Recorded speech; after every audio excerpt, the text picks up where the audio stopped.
ఏం చేస్తున్నారు? కేసరి బాత్ చేస్తున్నాం. 2 స్పూన్ల ఆయిల్ నెయ్యి వేసుకుని బొంబాయి రవ్వ 1.5 గ్లాస్ బొంబాయి రవ్వ వేసి బాగా వేయించాలి. 1.5 గ్లాస్ రవ్వకి 3 గ్లాసుల వాటర్ యాడ్ చేస్తున్నాం.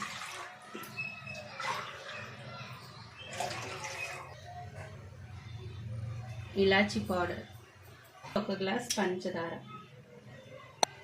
ఈ గ్లాస్తో 1 గ్లాస్ పంచదార. నీళ్ళు ఉడుకుతున్నాయి. ఫుడ్ కలర్ వేయడం నాకు నచ్చదు. కొంచెం ఒక చిటికేడంతా పసుపు, ఇంతే. కొద్దిగా పసుపు యాడ్ చేసుకున్నా.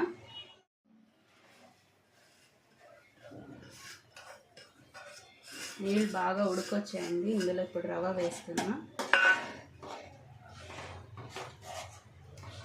బొంబాయి రవ్వకి వాటర్ ఎక్కువ పట్టింది. ఎక్కువ వాటర్ వేసిన కొద్దీ చాలా టేస్ట్గా ఉంటుంది కేసరి. 1 గ్లాస్ రవ్వకి 3 గ్లాసుల నీళ్ళు వేస్తేనే బాగుంటుంది కేసరి బాత్ వచ్చేసి. బొంబాయి రవ్వకి మాత్రం 3 గ్లాసులు రవ్వకి 1 గ్లాస్ రవ్వకి 3 గ్లాసుల వాటర్. ఇలా ఉండలు లేకున్నట్లు బాగా కలుపుకోవాలి. ఇందులో నెయ్యి వేస్తున్నా.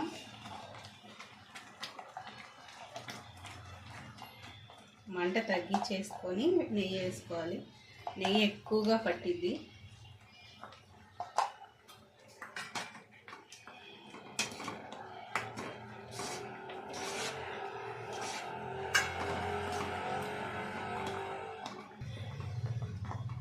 ఇంకొద్దిగా నెయ్యి వేస్తున్నాను.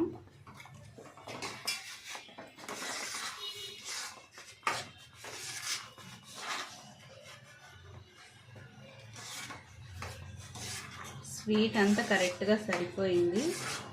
ఎక్కువ స్వీట్ తినేవాళ్ళు ఎక్కువ వేసుకోవచ్చు. లైట్గా వేసాను నేను, స్వీట్ హెవీగా వేసుకోలే. ఇప్పుడు జీడిపప్పు, కిస్మిస్ అన్నీ వేయించి పక్కన పెట్టుకున్న నెయ్యిలో వాటిని వేస్తున్నా.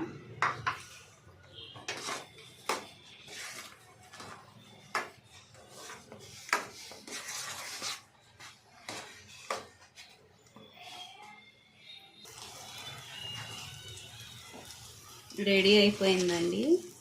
ఇప్పుడు ఒక ప్లేట్లో సర్వ్ చేసుకుందాం, చిన్న గిన్నెలో. ఫైనల్గా కేసరి బాత్ రెడీ అయిపోయిందండి. చూసారు కదా, నా రెసిపీ కనుక మీకు నచ్చినట్టయితే లైక్ చేయండి, షేర్ చేయండి, మర్చిపోకుండా నా ఛానల్ సబ్స్క్రైబ్ చేసుకోండి. Thank you for watching.